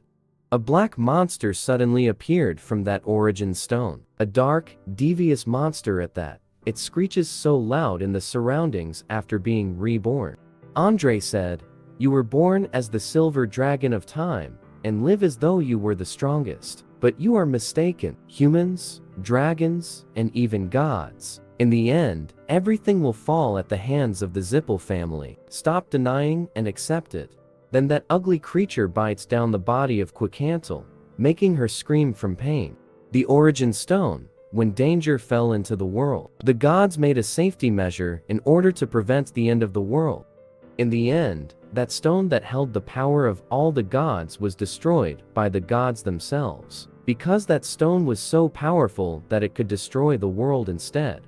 Muraken is starting to question, why is an object that should have been destroyed in the mage's hands? Muraken had gone wild seeing his ex-girlfriend hurt. He shouted and called Quicantle. Then Muraken jumps and tackles down Andre. Muraken transforms into his dragon form and he says, "Get away from Quicantle mage," as he saw the black dragon and Jin.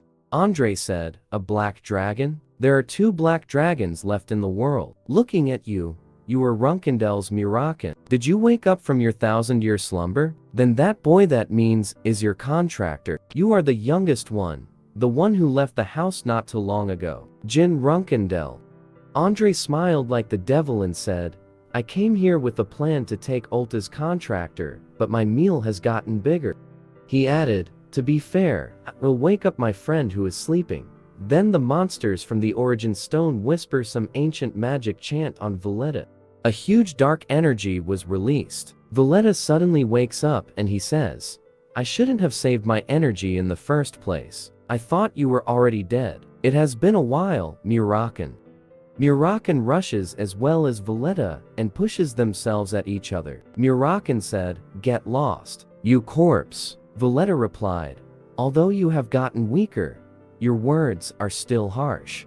Valletta fired a wind dragon breath towards Muraken, but Muraken was able to transform into a shadow and evaded it. The shadow of Muraken suddenly appeared at the back of Valletta. Then Muraken punched him, but the wind dragon was able to catch that punch. Valletta said, "It's good. I would have been dispirited if you were too weak." While 2 dragons clash with one another, both of them release their dragon breath. Valletta said, "Be happy, Muraken. I am going to be recorded as the one who killed a legend." Muraken replied, "Stop kidding yourself, you crazy bastard." On the other hand, Andre approached the weakened silver dragon, and he said, "Shall we continue fighting too? I was going to go easy on you, but now that you have seen this face, I need to kill you." That is when Andre notices some presence. He looks back at the direction while Jin is casting something. Andre said, "That is right, you were here too, Jin Runkendel. Having a child interfering won't change anything, but the spell that Jin was casting was not an offensive skill, but the flashbang of Tsenmi that Mirakan taught him. Being blinded by that attack, Jin Runkendel was able to slash down Andre, but he was not contented with one attack and wanted to attack him the second time. But Valletta was able to notice and act up to protect his contractor before Jin can even land another attack. He rushes in the direction of Jin to protect Andre. Although Mirakan called up Jin, it was too late since the wind dragon was so fast. Then Jin was attacked by the tail of the Valletta, made him throw off the boulder.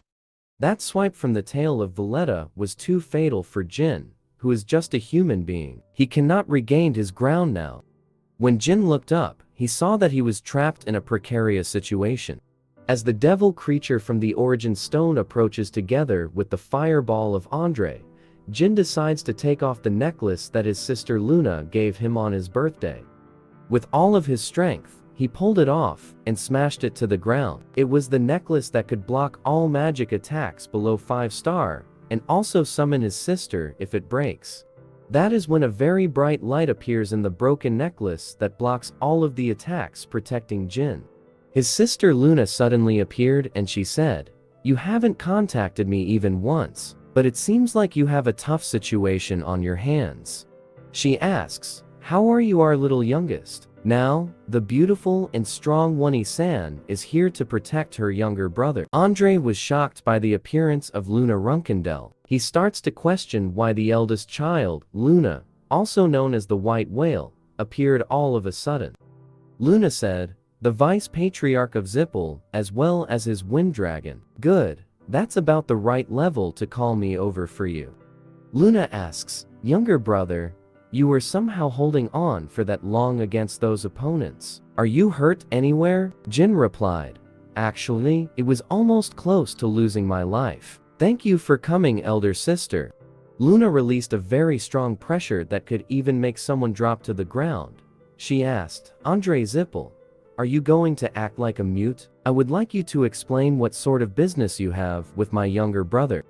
Jin's opponents were the Vice Patriarch of the Zippel and the Wind Dragon that had been resurrected using the artifact imbued with divine powers. It was an uncertain situation even if his elder sister appeared, but as he felt the pressure, he was starting to feel assured. With the appearance of Luna, the battle is now over.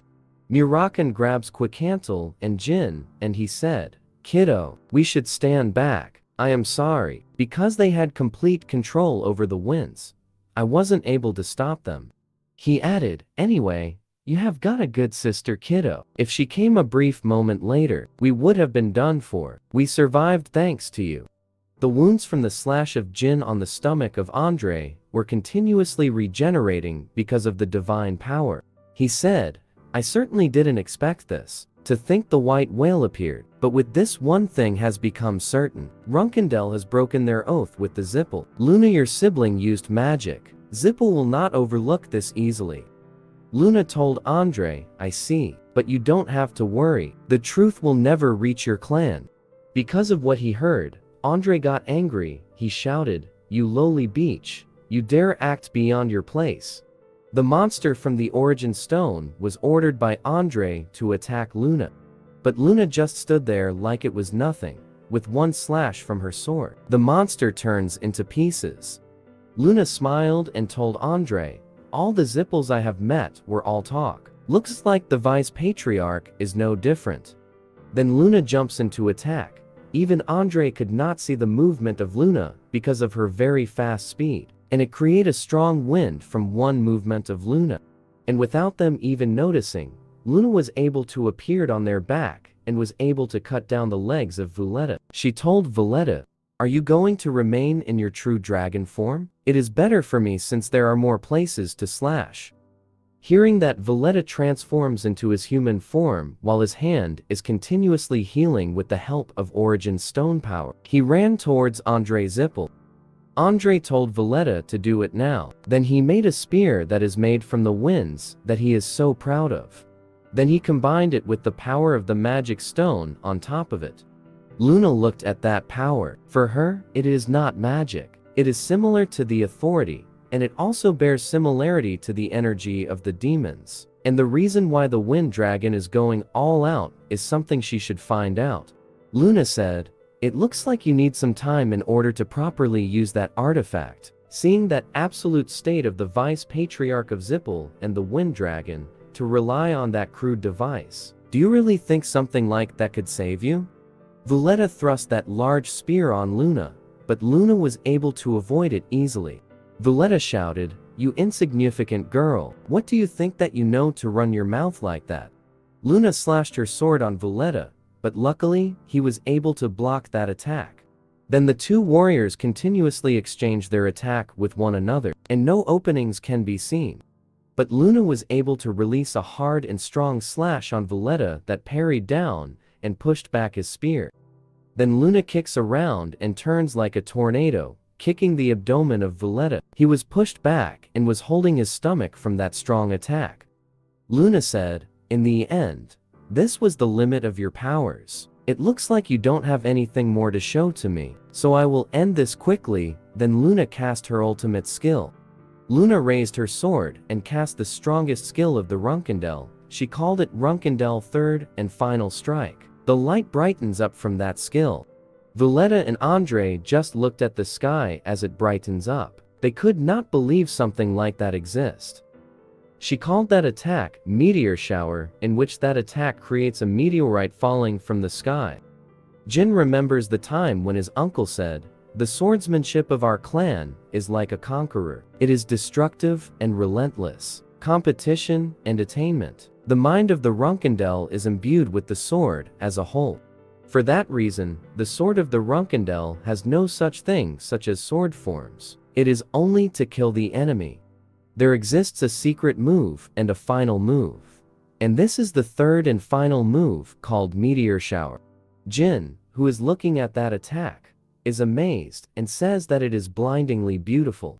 But most importantly, is despairingly strong. And the meteors are starting to fall on the location of Andre and Valletta. The impact creates a huge explosion from just one meteorite. Andre, who was looking at that attack, couldn't even make a move. Valletta transforms into his dragon form to cover Andre. He said, "Are you all right, Andre? Come to your senses, lad." Valletta was shouting his name, but it seems he hasn't come to his senses. Andre could only sit down and lose his will to fight. Seeing that attack, he started to question, "Does this make any sense? She is not displaying any authority of a god through a contract, nor she is using an artifact." Luna becomes his nightmare, and he starts to question, how could something like this be possible with the strength of a mere human? Andre regains his senses when Valletta shouts at him while receiving continuous meteor strikes. Valletta said, "You just need to survive. If you can survive, there is still a chance to win. With the magical Godstone, we will be able to turn this situation around. Even if I died protecting you, you would just have to bring me back to life with that, wouldn't you?" He held at the origin stone. In Andre's mind, that is right. It is not over yet. So long as I have this magical stone, I won't die. As long as I have this, I can become a god. The last meteor hit both Andre and Valletta and forced them to extinction. Although Luna won one-sidedly, she seems not satisfied with that attack since she still has so much more to learn until she reaches his father's sword. Nothing can be seen in the area, only the small remains of Valletta were seen. But for Luna, this should be a good material to provoke Jin as well. If she doesn't reach her father's sword, even at the end, she hopes that the youngest will reach it. That is when Luna notices something. A monster suddenly appears in that area. It must be Andre, who uses the origin stone in his body. Luna looked at the monster and was not even intimidated at all. She said, "Now, this is hurting my pride a bit. I will get a bit annoyed if you act this persistently in front of my brother." Hearing that, the monster screamed so loud, but Luna was just standing like it was nothing. Jin asks, "What is that thing?" Murakan replied, "It is certain for now, kiddo. Zippel has created an origin stone using contractors. It is like a weapon created for gods to keep each other in check, but thankfully it looks sloppy at the moment." Murakan grabbed Jin and said, "However, that doesn't change the fact that it is still dangerous. We will escape this place, kiddo." Jin said, "Wait, Murakin, then we should fight together. I can't leave an opponent that dangerous to my elder sister alone." Murakin replied, "No, your sister can fully handle that level on her own. Right now, we are getting in the way, kiddo. Let's fall back." Jin remembers, after forming a contract with Soldrit, he returned to the past and met Murakin, and he started out with luck and abilities incomparable to others. He starts to question, what am I even now? I have to fall back without even making a proper resistance. At this rate, it will be exactly the same at that time. Not again. I can't feel the powerlessness again. I must even become stronger. Murakin looks at Jin in his mind. I knew he was affected after that, but he is showing this kind of fighting spirit after seeing that. I am so proud. I want to bite him to death. Yes, that is enough. Do not let the fighting spirit burning in your talent go out. If you don't, you will become the best. Until then, this Murakin shall watch over your back, my contractor of 1,000 years. Going back to the main fight, Luna said, "You don't think you can kill me just because your appearance changed a bit, do you? Falling on your delusion, what a pitiful man." Then Andre, who turns into a monster, points his finger in Luna's face. But Luna is starting to question what is he doing. Then suddenly, a strong laser beam was released in that finger pointing at Luna that directly hit her. Anything that was hit by the laser was destroyed, even small hills on the island. Luckily, Luna has a fast reflex to cover from that attack, although she was pushed away. Andre shouted, "Right now, there are 12 gods locked inside me. Dear Luna Runkendel, what is within you? Do you not have anything but a sword, unbecoming of your size? Accept and surrender. Here and now, even if your father was here, no one can face me." Luna replied, "For a swordsman, a single sword is enough. If you had faced me with the magic you have spent improving your life honing and improving upon, you might have been able to witness at least half of the martial strength I have accumulated." Luna added, "I will show you as someone sympathetic what cannot be reached with that mere crude object, and what a sword that has been honed and improved to become strong is." Then the sword of Luna becomes red, which is like a burning fire.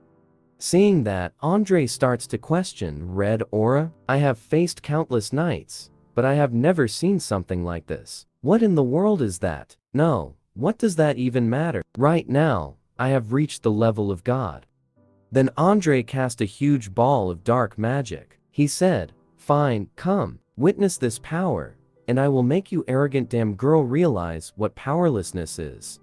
But before even Andre could cast his spell, Luna was able to cut him in half using his sword with the red aura. He called that sword attack, Mind Sword, Blood Moon, and then the whole place turns into red like the river of blood, cutting Andre in half like a piece of cake. This is what means to be a strong, independent woman.